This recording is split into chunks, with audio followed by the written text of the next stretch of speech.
Boa noite para todos nós. Que bom estar aqui e ver os amigos queridos desta casa. Temos a oportunidade de trocar algumas reflexões. E hoje nós escolhemos um assunto que certamente é um daqueles que todos nós buscamos numa casa espírita ou numa casa religiosa, de um modo mais amplo, que é falar a respeito das curas. Mas nós tentaríamos traçar aqui uma linha de pensamento, uma reflexão, até buscando um certo veio didático, para que nós possamos compreender de fato como que acontecem essas curas realizadas na casa espírita. Quais seriam os degraus necessários para que de fato aquilo que nós conhecemos pelo jargão popular de uma cura acontecesse no nosso corpo físico e pudéssemos considerá-la como sendo de fato uma cura. Não há nenhum mal nós buscarmos uma casa religiosa, especialmente aqui falando de nós espíritas, buscando a cura. Todos nós, dentro dos nossos problemas, da nossa saúde física, especificamente falando, dentro da nossa existência, nós buscamos os medicamentos, os médicos, os hospitais, para que seja o nosso corpo restabelecido o seu equilíbrio biológico. Mas, ao mesmo tempo, nós também buscamos as casas religiosas nesse ínterim, que, de certa forma, nós tenhamos restabelecido em algum ponto a nossa saúde física. E é assim que acontece. Quando nós olhamos para um templo religioso, nós iremos observar, independente de seja qual a religião, que a maioria daqueles que entram no templo religioso acabam buscando a religião dentro da sua necessidade. É difícil aquele que busca uma religião quando sente-se bem, quando sente-se tranquilo, alegre, feliz dentro da sua vida. Ele quer mais realmente buscar o prazer, gozar e novos tipos de rumos ou de caminhos outros que venham lhe trazer satisfações. Então, quando nós olhamos para o público de um templo religioso, na generalidade ele é formado por pessoas que estão necessitando de alguma coisa. E dentro desse público, na sua maioria, acabam buscando o templo religioso para que a sua saúde, de algum modo, seja restabelecida. E quando nós falamos também de saúde física, nós também estamos falando aqui da nossa saúde mental, da nossa estrutura mental, onde nós podemos então buscar vivenciar as experiências da vida de um modo mais favorável. Não há nenhum mal nisso. Aliás, isso é também utilizado pelos espíritos para atrair as pessoas a um templo religioso. Porque quando nós estamos na necessidade é que nós percebemos o valor da cura. É quando nós temos a necessidade do reequilíbrio físico que nós passamos a valorizar o equilíbrio físico. Assim como quando nós temos um problema financeiro, por exemplo, que nós passamos a valorizar aquelas moedinhas que nós temos no bolso, que antes talvez não valorizássemos tanto. E é assim que nós acabamos buscando a religião. Então, quando nós olhamos, por exemplo, ao nosso país, o Brasil, dizem algumas pesquisas, entre várias, de que entre 80% a 90% da população é uma população dita religiosa, que tem uma religião estabelecida. Esse valor, ele mais ou menos é parecido quando nós olhamos para as pesquisas em relação ao nosso mundo, ao planeta Terra. Cerca de 80%, 90% das pessoas dizem ter um tipo de seio, um caminho religioso na sua existência. Então, na generalidade desse público, nós poderíamos dizer que a maioria deles acaba buscando essa vertente religiosa para sanar o seu desequilíbrio, seja ele físico ou seja ele mental. E quando falamos aqui mental, englobamos também as questões morais. Mas com o Espiritismo, nós vamos olhar para esse lado de um modo um pouco mais maduro. Nós iremos perceber com o passar do tempo de que buscar apenas o reequilíbrio do corpo físico é um passo do caminho que precisa ser trilhado.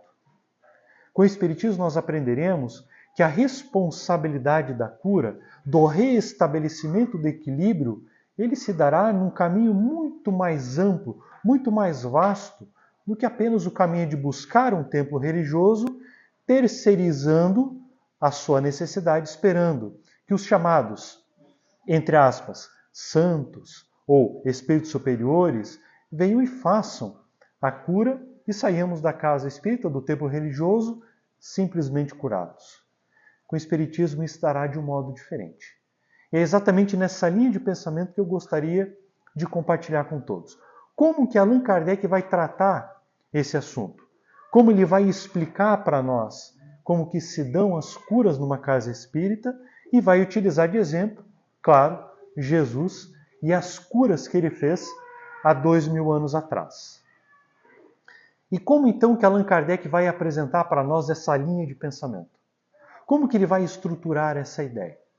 Ele vai apresentar tudo isto, em especial, na obra Gênese, Os Milagres e as Predições segundo o Espiritismo, considerada a última grande obra magna de Allan Kardec, que foi publicada no ano de 1868, mas a sua republicação, com algumas alterações feitas por ele, no ano de 1869, algumas semanas antes da sua desencarnação. É nessa obra que Allan Kardec vai tratar especificamente desse assunto. As questões morais ele vai tratar no Evangelho segundo o Espiritismo, mas num teor físico, a tratativa física caberá a essa obra. E como então ele vai demonstrar para nós a didática a respeito do assunto? Ele vai iniciar tratando de Deus.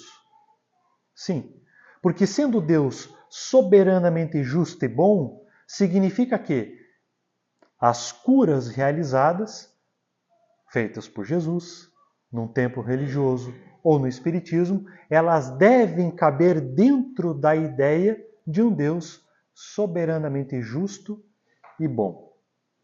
Uma vez que nós temos Deus soberanamente justo e bom, nessa consideração, Allan Kardec vai dar um passo adiante e vai começar a explicar os caracteres dos milagres.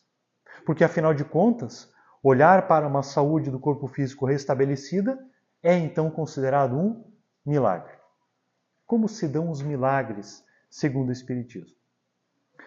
Os caracteres dos milagres, muito tratados na teologia, eles se dão na seguinte explicação: de que o milagre é, na realidade, algo feito por Deus ou por um enviado de Deus e que a lei divina ou a lei natural não comportaria.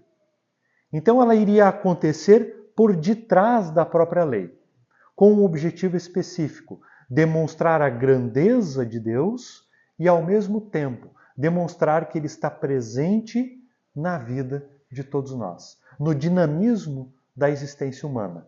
Deus apresenta-se através desses pontos, realiza as chamadas curas por detrás da sua lei. E aqui Allan Kardec vai demonstrar que isso não tem plausibilidade por uma razão lógica. Se Deus é soberanamente justo e bom, significa que Ele é a própria justiça. Então Ele estaria faltando com a justeza, uma vez que a própria lei não comporta o milagre. Algo que aconteceria por detrás da lei. E aí, então ele vai demonstrar que o milagre não caberia nesse sentido lógico. O milagre, para acontecer, essa ação divina, ela deve acontecer dentro daquele caminho chamado lei divina, ou lei natural. Algo que Deus, uma vez prescreve, observa, que seria a sua própria razão presente na criação, a lei divina, e então dentro dessa lei, os chamados milagres. E tem razão. Como poderia Deus subverter a Ele próprio? Não faz senso. Tanto não faz senso que Allan Kardec continuará a argumentação dizendo que os milagres conhecidos na teologia, eles, uma vez que acontecem por detrás da lei, eles não podem ser explicados, por óbvio, pelos chamados fenômenos naturais. E ainda dá um exemplo de que muitos no período da perseguição da igreja dominante à época, na chamada Inquisição, foram à forca, foram queimados, foram empalados, porque buscaram explicações lógicas nos chamados milagres. Então, depois disso, Allan Kardec vai dizer que milagre só seria admitido no sentido filosófico da palavra. Um milagre que nos antenaria para a ideia de algo grandioso que nos puxa, que nos ordena a olhar adiante como se fosse uma bússola orientadora. Como, por exemplo, olhar para a nossa existência e depois de termos passado por uma experiência dessa, olharmos e dissermos assim, nossa, Deus foi tão bom comigo, então por que não melhorar? Por que não buscar uma vida melhor? É nesse sentido filosófico que Allan Kardec admite a palavra milagre apenas. E depois então que ele apresenta a questão dos milagres nesse sentido espírita, ele vai dizer que aquilo que até então era considerado milagre é feito pelos chamados espíritos superiores.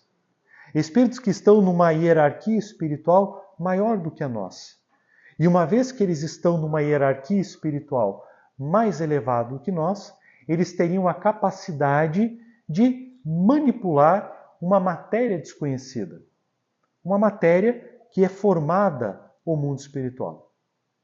Então, depois que Allan Kardec vai apresentar a ordem dos espíritos na obra O Livro dos Espíritos, a primeira grande obra magna de Allan Kardec, que está ali contida todo o Espiritismo, salvo engano das questões 100 a 112 e 113, demonstrando que existe na evolução espiritual uma hierarquia de evolução. E essa hierarquia de evolução, então, por conquista pessoal de si mesmo, lhe dá uma ordem maior de aproximação, de compreensão desse tipo de matéria.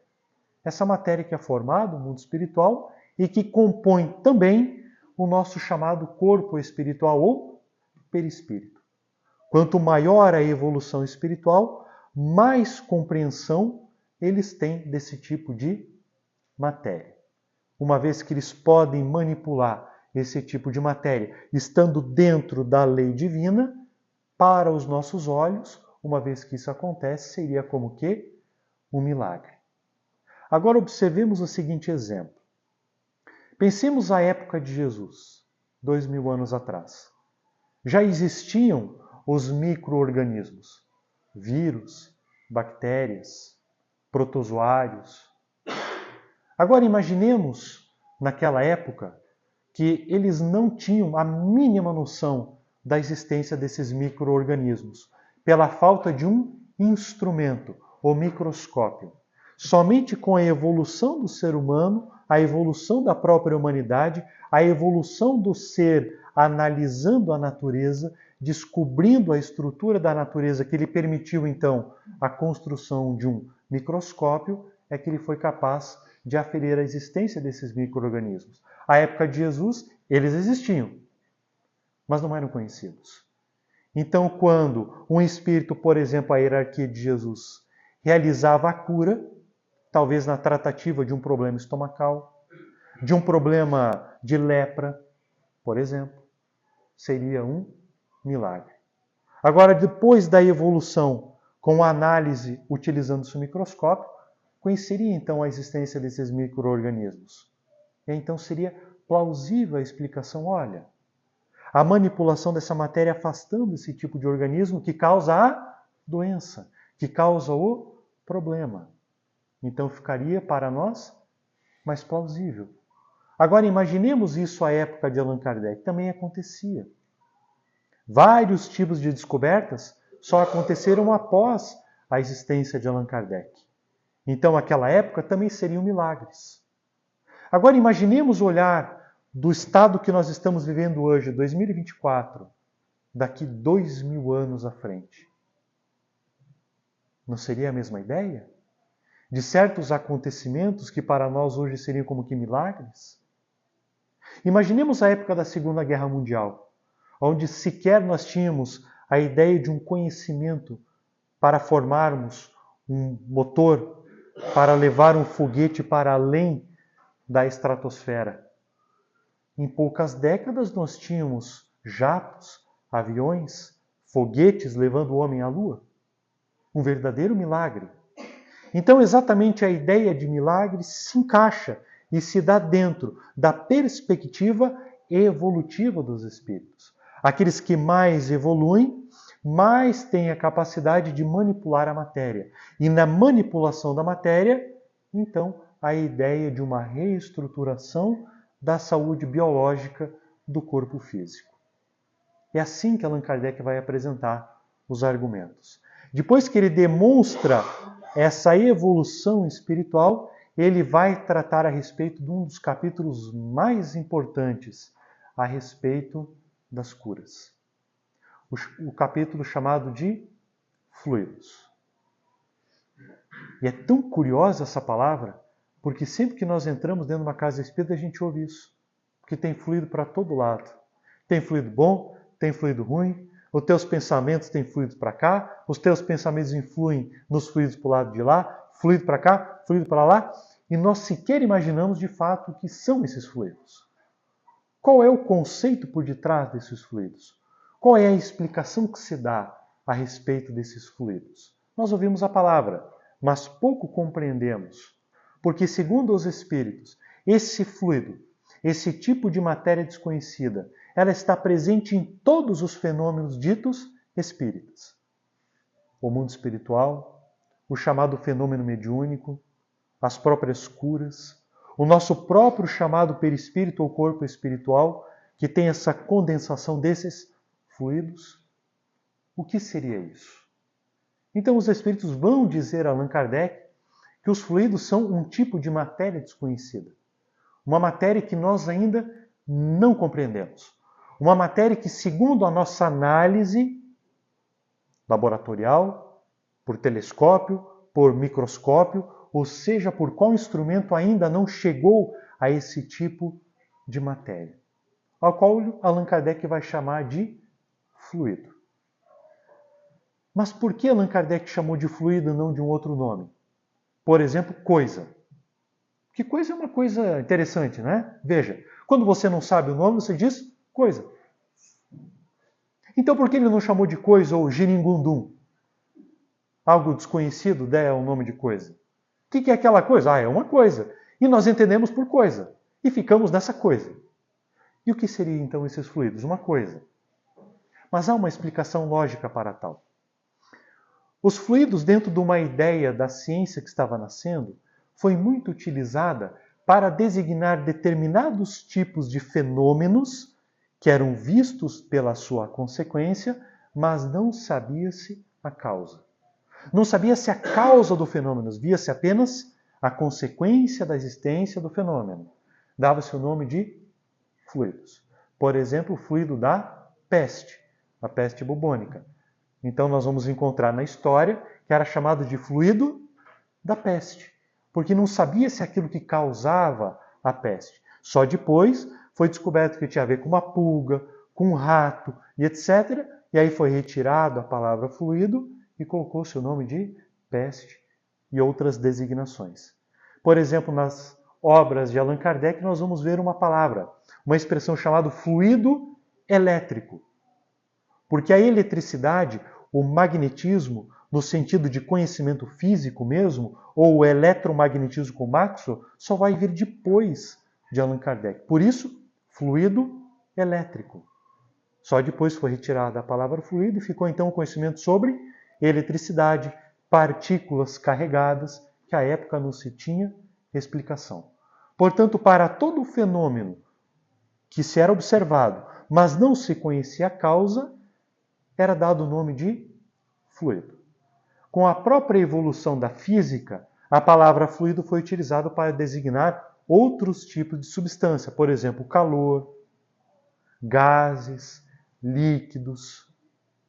A ideia de uma certa substância que era capaz de penetrar o vazio da matéria, espaços da matéria, eles designavam com o nome de fluido também. Imagine a ideia lá da dona de casa fazendo um pão. Ela liga o seu forno, fecha o vidro, e aí depois o calor passa pelo vidro. A ideia do fluido era essa. Como pode esse tipo de substância passar pelo meio da matéria e chegar ao outro lado? Como pode o calor chegar ali? Como pode a própria luz ultrapassar certos tipos de matéria e iluminar o outro lado? Como pode isso? Como pode a magnetita passar por cima de uma madeira, de uma mesa de madeira, e influenciar a limalha de ferro abaixo dela? Ou acima dela? Então, designava-se a ideia de fluidos no início, justamente como essa ideia majoritária.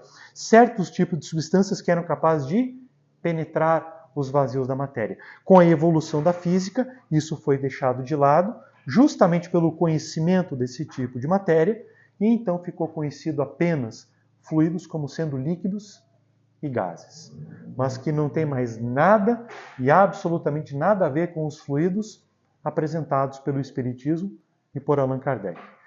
A ideia, então, dentro do Espiritismo ficou com aquela ideia antiga, de um tipo de matéria desconhecida que produz um fenômeno que podemos observar, mas que não conhecemos a sua natureza.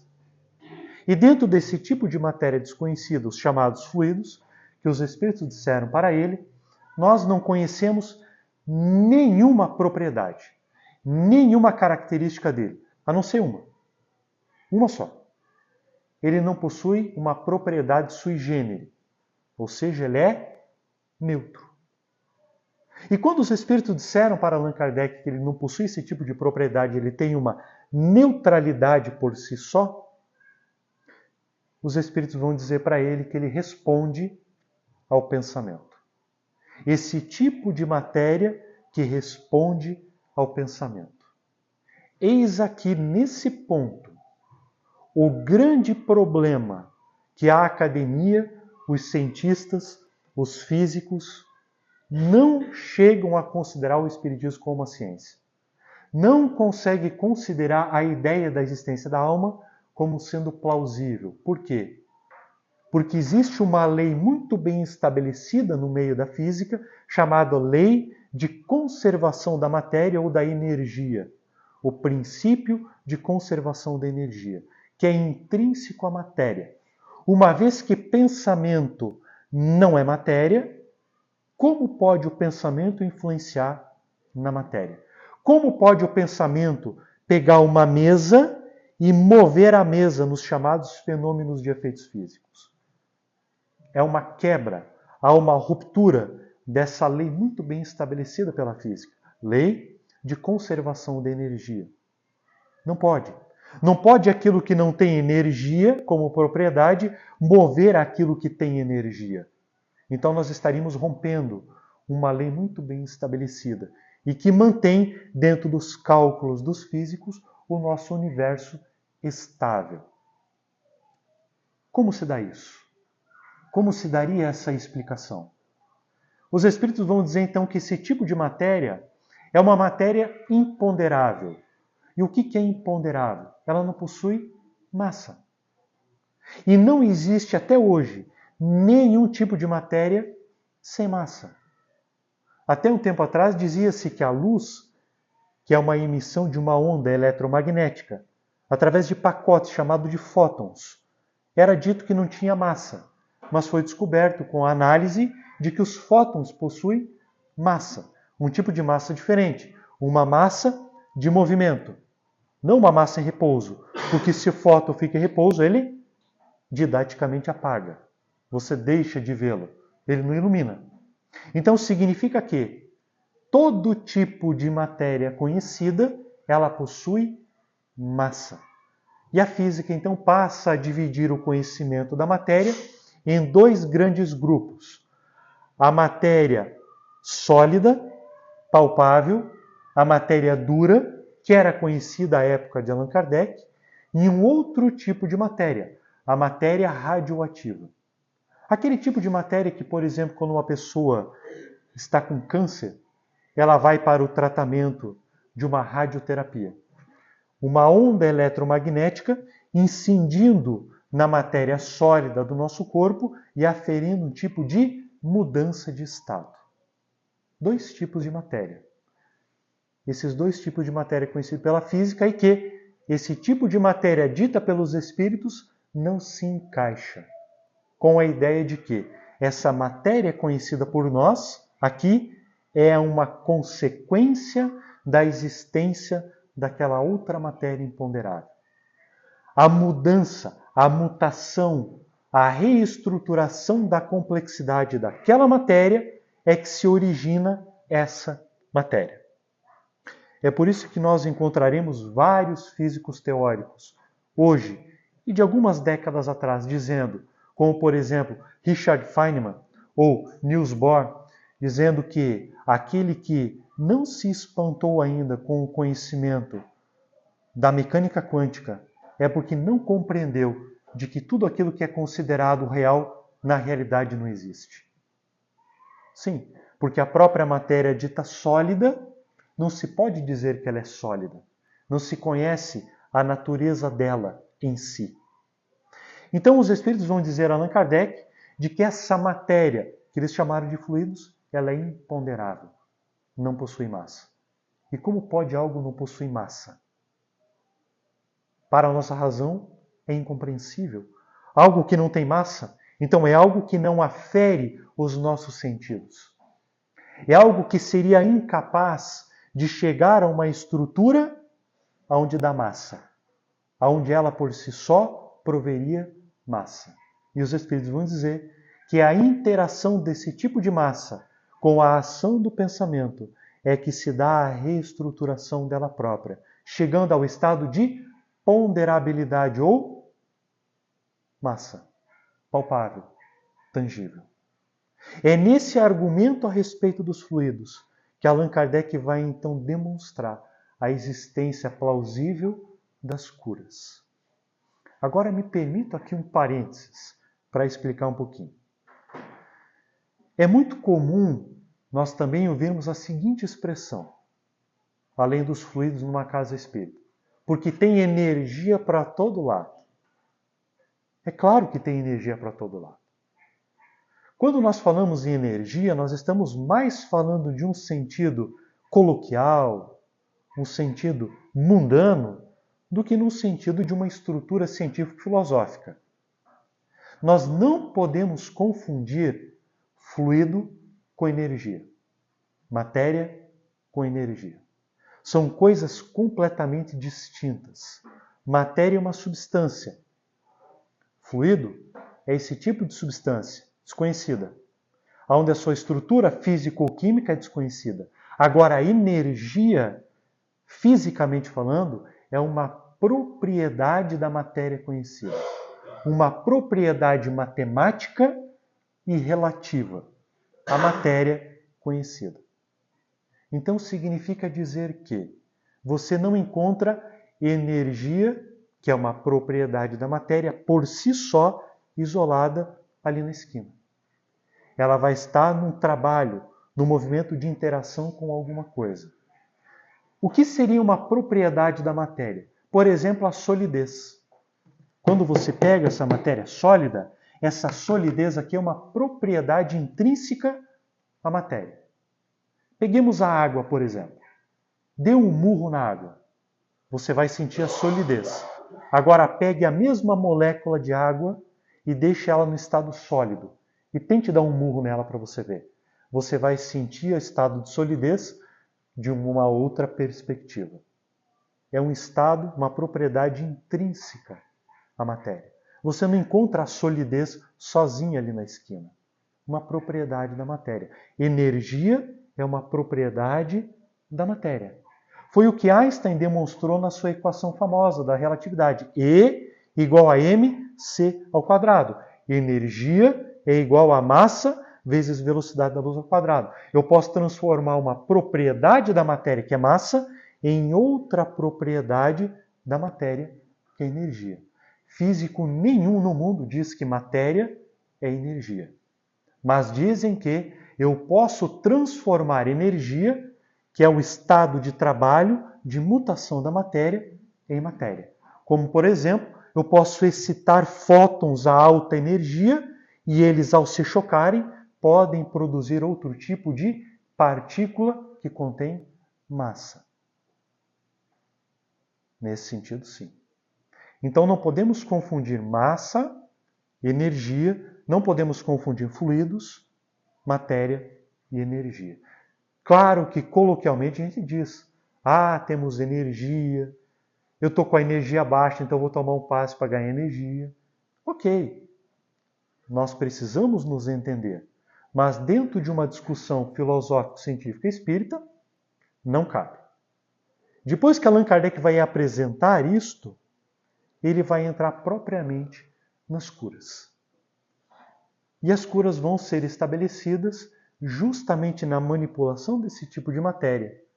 E depois, num outro estado, que Allan Kardec vai apresentar como sendo os 3 degraus necessários para a cura.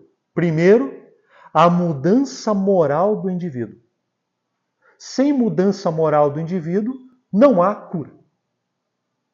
Segundo estado, uma vez que existe a reestruturação do pensamento e da moral, os fluidos em torno do indivíduo, que compõem o próprio perispírito, ou essa nuvem de fluidos à tua volta, se reestabelecerão num estado diferente. Lembra que eu falei que eles respondem à moral? Portanto, com a reestruturação moral, esses fluidos ganham uma qualidade melhor. Deixa eu dar um exemplo sobre isso. Quem aqui já entrou num lugar e começou a se arrepiar e disse assim: meu Deus do céu, o filho do Tinhoso esteve aqui. Se sentiu mal, começou a sentir assim, um certo enjoo. É exatamente isso. A impressão moral em cima desse tipo de matéria que ficou impregnada, que lhe deu essa característica, esta propriedade que nós captamos, que nós sentimos. Agora, do mesmo sentido do outro lado. Quem aqui já entrou em um determinado lugar e disse assim: nossa, que lugar gostoso. Eu podia ficar aqui muitas horas. Por exemplo, um templo religioso é assim. Por esse tipo de diferenciação de qualidade desses fluidos. Portanto, uma vez que você reestrutura a moral, você altera esses fluidos à tua volta.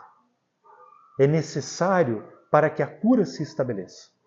E aí, então, o último degrau, propriamente a mudança física do organismo, a matéria dura, a matéria palpável, a reestruturação dela. 3 degraus para que a cura aconteça. Então eu vou dar um exemplo rápido, para que a gente possa poder compreender isso sem ficar assim no estado muito filosófico, de palavras difíceis. Eu vou citar aqui uma passagem que eu já trabalhei aqui na casa há algum tempo atrás, talvez há uns 2 anos mais ou menos, se não me falha a memória. Uma passagem onde Jesus vai a uma cidadezinha pequena chamada Betsaida para curar um cego, que é utilizada por Allan Kardec no capítulo da Gênese a respeito das curas, como exemplo. Porque ela é didática nela mesma, apresentando justamente esses 3 degraus. A passagem diz assim, de que chegando Jesus na cidade de Betsaida, chegando lá, junto com seus seguidores, trouxeram um cego, rogando a Jesus que Jesus o tocasse. Jesus pega na mão do cego e leva para fora da aldeia, porque Betsaida era uma cidade pequena. Jesus leva ainda para mais distante da aldeia. Quando ele chega a uma certa distância, ele pega a saliva, passa sobre os olhos e impõe as mãos. E pergunta ao homem: vês alguma coisa? E o homem diz para ele: vejo os homens como árvores que andam. Jesus novamente impõe as mãos sobre o cego. E aí ele passa a ver com clareza, pormenorizadamente a todos. E Jesus olha para ele e diz assim: voltes para a tua casa, mas não entres na aldeia. E finaliza a passagem. Marcos, capítulo 8, verso 22 a verso 26, que é o que está ali tratado por Allan Kardec no item das curas na obra Gênese. Olha para essa passagem. Ela é tão didática que ela mostra justamente esses 3 degraus, a manipulação desses fluidos e a reestruturação da moral. A história diz que Jesus chegou a uma cidadezinha chamada Betsaida, que era uma cidade pequena, 200 habitantes, segundo a arqueologia. Então imagina, se hoje você morando aqui em Itapema, Meia Praia, Balneário Camboriú, sabe de alguém que está do outro lado da cidade, imagina na época uma cidade pequena, 200 habitantes. Todo mundo sabia que era o cego. Então, quando Jesus estava chegando nessa cidadezinha, algumas pessoas pegaram o cego e levaram até Jesus. Olha que interessante. Ele era cego. Ele não tinha problema cognitivo. Então significa que ele tinha capacidade de decidir, deliberar. fazer escolhas. Ele optou se permitir ser conduzido até Jesus. Ele decidiu para ele mesmo que Jesus poderia colaborar naquilo que ele tanto almejava, a cura da sua cegueira. Porque é só quando você se vê cego que você quer curar a tua cegueira moral. Então ele decidiu que ele precisava melhorar. Então ele permitiu-se ser conduzido. Quando ele é conduzido até Jesus, o que Jesus faz com ele? Jesus pega na mão dele e continua levando ele para distante da aldeia, para longe. Não vai fazer a cura ali. Então significa que nesse processo de distância da aldeia, há uma proibição, aqui de um modo didático falando, onde Jesus não conseguiria fazer a cura. Mas não é pela potência espiritual de Jesus de evolução, mas era porque o próprio cego não lhe permitiria a cura estando na aldeia. E aí a gente se perguntaria, como eu fiz a reflexão aqui naquela época, que tipo de aldeia seria essa? Que tipo de cidadezinha pequena seria essa que o próprio cego não poderia ser curado estando nela? Vocês conhecem a aldeia do ciúme? Da mágoa? Do ressentimento? Da revolta? Da culpa? A aldeia da depressão? A aldeia da utilização de substâncias tóxicas que te vicia?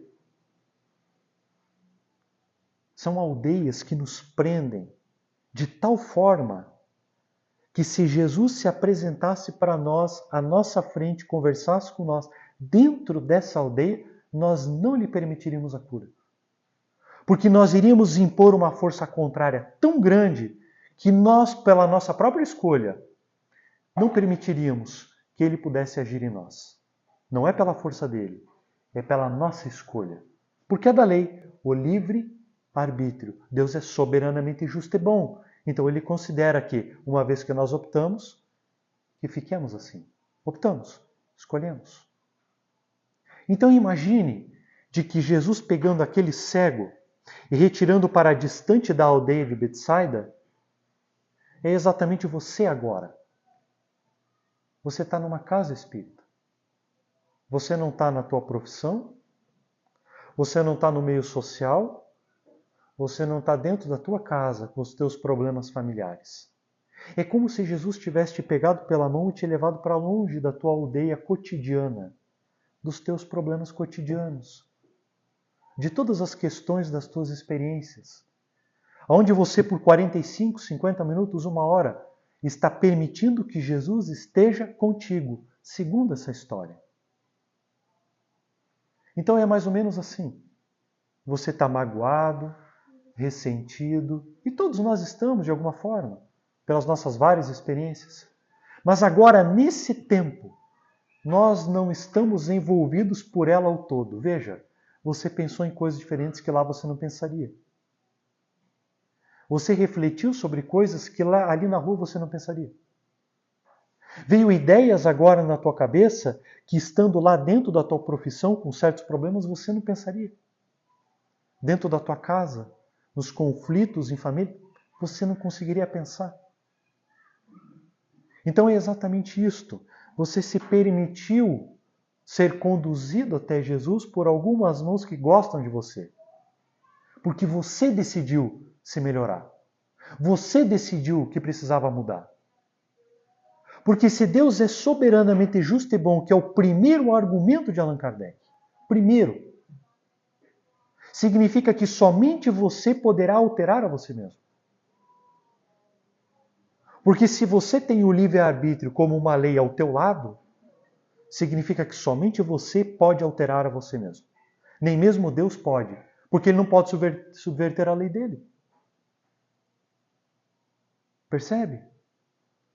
Então, por mais que haja uma mudança do estado da matéria, do teu corpo físico, se você não mudar a tua moral, algo pior vai te suceder. É o que Jesus disse há 2000 anos. Vai e não tornes a pecar, para que algo de pior não te suceda. a misericórdia divina atuou. Você foi presenteado por aquilo, porque coube na lei. Mas se você não almejar a cura e impor sobre a tua própria matéria que te compõe o corpo físico, algo de pior vai te suceder. Você vai desestruturar tudo aquilo. Vou dar um exemplo. Quem aqui já teve gastrite nervosa? Você pode tomar o omeprazol sem fazer propaganda e merchandising. Você pode tomar medicamentos a respeito, mas se você não mudar o teu estado mental, você vai ter gastrite nervosa de novo. Recorrente, quantas vezes for, até um determinado ponto que não vai mais ter cura através dos medicamentos. Você vai precisar de outros tipos de intervenção. Percebe? Então, quando Jesus retira ele para fora da aldeia, é justamente isso. Você decidiu, deliberou e se entregou para o processo de cura. E aí Jesus vai pegar a saliva, vai passar nos olhos dele e vai impor as mãos. Sem entrar aqui nas miudezas a respeito da saliva, a saliva era uma substância que saía do corpo, por óbvio. Só que toda substância que saía do corpo era considerado na cultura da época, e até hoje entre alguns ortodoxos no judaísmo, algo que se você tocasse te deixava impuro. É por isso que se você tocava uma pessoa ferida, que sangrava, te deixava impuro, pelo sangue do outro. É por isso que uma mulher no período de menstruação, se fosse tocada por outro, o outro ficava impuro. Não era porque era mulher, era por causa do sangue. Se você pegasse no animal que estava morto, você ficava impuro. E assim por diante. E aí então todo o processo de purificação no templo, uma história mais complexa, de difícil de lidar, para que você ficasse purificado. Quando se retira a saliva do corpo, é uma substância de dentro, assim como o sangue. Se você jogasse no outro, você deixava o outro impuro. Allan Kardec trabalha isso no Evangelho segundo o Espiritismo, quando ele vai tratar a respeito da palavra raca, uma expressão que se cuspia aos pés e chamava o outro de louco. Você estava desejando o mal para o outro. Como que Jesus vai pegar a saliva e passar no olho do indivíduo? Como pode? Mas a mesma cultura dizia que somente aquele enviado por Deus ou algum profeta especial, quando utilizada a sua saliva, ela teria poderes curativos. Olha que interessante. Então, quando Jesus tira a saliva e coloca ali, não é porque a saliva de Jesus era o medicamento da cura. Não, isso é símbolo. Ele estava dizendo assim, ei, eu sou o Messias que pode te curar. Moralmente, mas também eu tenho a capacidade espiritual de alterar a matéria, a estrutura dessa matéria. Assim como existem certos médiuns de efeitos físicos que podem mover objetos, médiuns chamados de cura, que podem auxiliar no processo de cura biológica. Era isso que ele estava dizendo ao passar a saliva. E depois ele impõe as mãos. Você já foi para o passe e você entendeu o que é impor as mãos. Essa ideia de um fenômeno que você não enxerga, mas que acontece nessa matéria que você desconhece, mas que sabe que existe. E então passa a uma nova estruturação. E aí ele olha para o homem e diz assim, está vendo alguma coisa? Aí ele diz, estou. Todo mundo igual árvore. Vejo os homens porque os vejo como árvores que andam. Que resposta esquisita. Homem igual árvore. Era da cultura que o indivíduo fosse visto igual árvore. Por quê? Porque o povo escolhido de Israel era simbolizado numa árvore, numa figueira. Dizem alguns rabinos de que a figueira ela tem conexão lá com o jardim do Éden, aquela história toda, com Adão e Eva, aquele chamado fruto proibido. Se vocês lembrarem da história, quando Adão e Eva viram-se nus, eles pegaram uma folha de figueira e se cobriram porque se viram nus. Então, segundo esse argumento deles, possivelmente o fruto era um figo. Então a população de Israel, a terra de Israel, era simbolizada numa figueira. Aqueles que estavam buscando se redimir do pecado original. Portanto, se a nação era vista numa árvore, cada indivíduo que compõe a nação era também uma árvore. Então, quando ele diz assim, veja os homens como árvores que andam, era como se ele dissesse assim, eu estou vendo lá ele como sendo um espinheiro. Eu estou vendo ele lá como sendo uma árvore frutífera. Eu estou vendo o outro lá como sendo aquele tipo de vegetal que almeja um dia ser uma árvore, mas agora é uma trepadeira, que sobe numa árvore centenária para chegar lá em cima e aparecer que ele tem a mesma altura e envergadura de uma árvore centenária. Em miúdos, ele passa a julgar a atitude alheia. Ele passa a olhar para cada indivíduo e a julgar a atitude alheia sem ser a sua própria. E é exatamente assim que se processa conosco. Veja, quando você começou no Espiritismo a compreender como se dava o ensino espírita, não é assim que você passava a ver o teu familiar? Você olhava para ele e dizia assim, agora eu sei por que você está comigo. Porque nós tivemos uma desavença enorme lá no passado, e aí você deve ter me matado, porque nós nunca matamos, sempre foi outro que nos matou. Você me perseguiu, e aí nós estamos hoje em família, aquela história toda. Aí você passa na rua, vê ali um aleijado, um amputado, um paralítico, e diz, ixi, aquele ali fez alguma coisa que não devia. Está vendo? Sempre julgando o outro. É sempre o outro. Mas difícil é olhar-se no espelho e ver-se como uma certa árvore. Então Jesus diz na história, não está legal. Impõe de novo as mãos. Vê, não tem saliva, só as mãos. Algo que vai suceder onde os teus olhos não veem. Nesse tipo de matéria que você não toca. Você não consegue ver. Você não consegue palpar. Não faz parte do teu mundo sensível. Ele impõe as mãos e aí diz para o cego, agora que você está vendo tudo, com clareza, com detalhes, com colorido, volta para a tua casa, mas não entra na aldeia. Entenderam a aldeia? Volta para a tua casa interna, a morada de Deus em você. Mas não entra, pelo amor de Deus, naquela aldeia. Se você entrar ali que você gosta, você vai então novamente passar pelo processo daquela prisão da aldeia. Então, quando Kardec apresenta essa passagem, ele vai apresentar os 3 degraus da cura. Primeiro degrau da cura, moral. Você cego espiritual e moral que você é hoje. Você precisa se enxergar um cego moral. Que precisa curar a sua visão moral. Que precisa então deliberar para você mesmo que você precisa sair de onde você está e buscar um caminho melhor. Porque tudo que você fez te levou até onde você está agora. As melhores escolhas e as piores. Então, se você almeja um caminho melhor, precisa mudar alguma coisa. Então você precisa deliberar para você mesmo escolhas melhores, objetivos superiores e melhores do que aqueles que até então você o fazia. Porque somente você pode alterar a você mesmo. A tábua rasa de John Locke, o mármore em branco da pedagogia de Rousseau é filosofia. É apenas pensamento filosófico. Somente você pode alterar a você mesmo.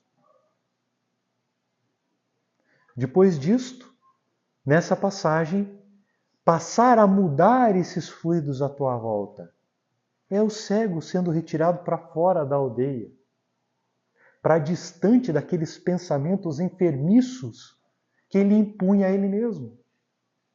É tão curioso que Allan Kardec vai dizer que esses fluidos deletérios, ele chama de miasma. Você sabe o que é miasma? Miasma, segundo o dicionário, é o cheiro, o odor de carne em putrefação. Então ele compara esse tipo de influência do pensamento, da moral sobre esse tipo de matéria, que ela é semelhante à putrefação. Olha que ideia!